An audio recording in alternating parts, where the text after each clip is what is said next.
नमस्कार दर्शक बंधु मु पूजा आपनकु मो यूट्यूब चैनल देसी खाना को स्वागत जनाउछि।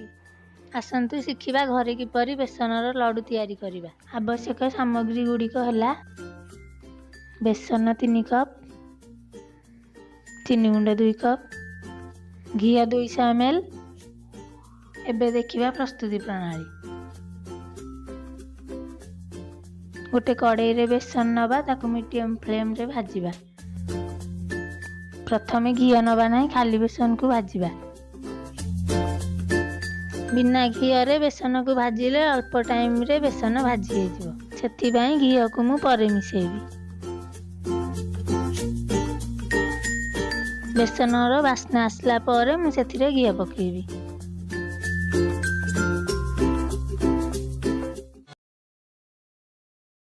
एबे एथिरे घी मिसाई भल भाव रे घांटिबा।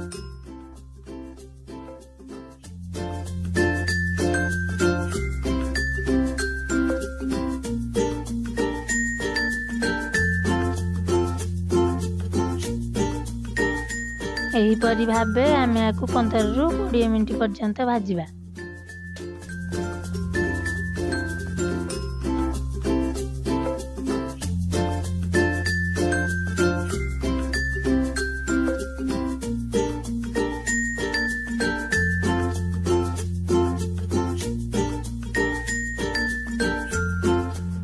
बलका घी को मिसाई पुणी भाजिबा।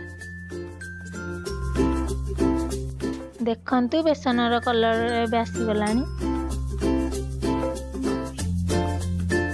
एबे 2 चम्मच पानी मिसाई भल भाव रे भाजी देबा। पानी मिसेबा द्वारा बेसन दाना दाना हे जिवो। एबे हमर बेसन भल भाव रे भाजी होई लड्डू पाई प्रस्तुत हो जाईछि।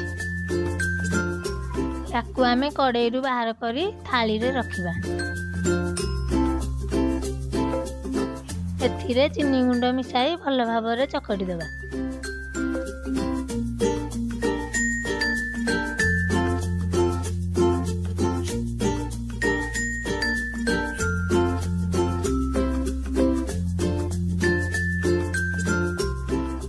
देखंतु चीनी गुंड गुड़िक भल भाव रे मिसी जाईछि।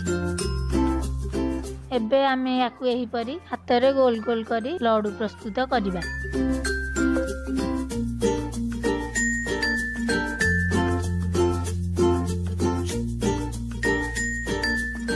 एथिरे किछि काजू देई सजेई दबा।